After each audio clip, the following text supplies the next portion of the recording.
In public health, contact tracing is the process of identifying persons who may have come into contact with an infected person. The goals of contact tracing are: contact tracing has been a pillar of communicable disease control in public health for decades.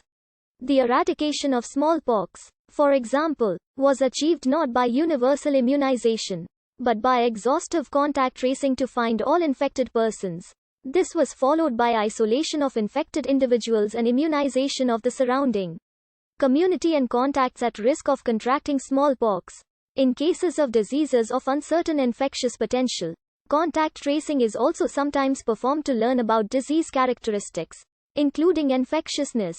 Contact tracing is not always the most efficient method of addressing infectious disease. In areas of high disease prevalence, screening or focused testing may be more cost-effective. Partner notification, also called partner care, is a subset of contact tracing aimed specifically at informing sexual partners of an infected person and addressing their health needs. Contact tracing generally involves the following steps. Although contact tracing can be enhanced by letting patients provide information, medication, and referrals to their contacts, evidence demonstrates that direct public health involvement in notification is most effective.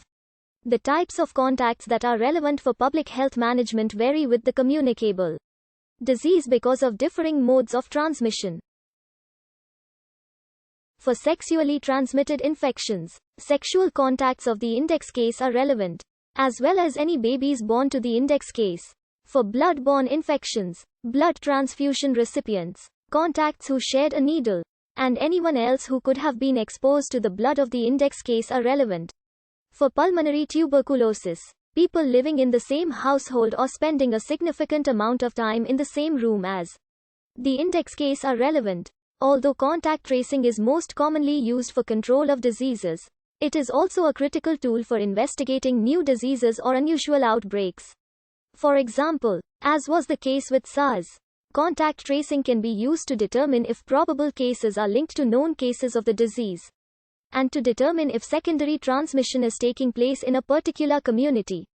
Contact tracing has also been initiated among flight passengers during the containment phase of larger pandemics, such as the 2009 pandemic H1N1 influenza. However, there continue to be large challenges in achieving the goals of contact tracing during such chaotic events. Development of better guidelines and strategies for pandemic contact tracing continues. Contact tracing can help identify the etiology of a disease outbreak. In 1984, contact tracing provided the first direct evidence that AIDS may be spread by an infectious agent during sexual contacts. The infective agent has since been identified as HIV. Backward tracing seeks to establish the source of an infection by looking for contacts before infection. Forward tracing is the process of looking for contacts after infection, so as to prevent further disease spread. Backward contact tracing has been advised as a way of finding people with tuberculosis who are missed by routine health services. For epidemics with high heterogeneity in infectiousness, it might make sense, depending on local contact tracing capacity, to adopt a hybrid strategy of regular, forward contact tracing combined with contact tracing backwards in time to find the source of infection of the index case itself. Indeed, due to a statistical effect similar to the friendship paradox, the index case is expected to have a much higher number of infected offspring. During the COVID-19 pandemic, the adoption by Japan in early spring 2020 of an approach focusing on backward contact tracing was hailed as successful, and other countries which managed to keep the epidemic under control, such as South Korea and Uruguay, are said to have also used the approach.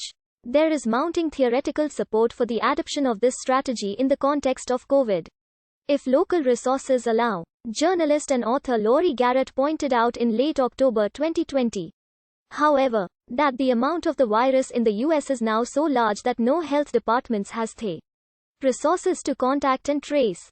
In September 2020, science writer and sociologist Zeynep Tufekci wrote a long piece in The Atlantic on the lack of attention by many public health authorities to the index of dispersion of the SARS-CoV-2 virus and its implications for contact tracing. In October 2020, German virologist Christian Drosten called on all citizens of Germany to maintain a diary of their Close contacts. In order to facilitate backward tracing and thus help contact tracing teams to find disease clusters, case management software is often used by contact tracers to maintain records of cases and contact tracing activities. This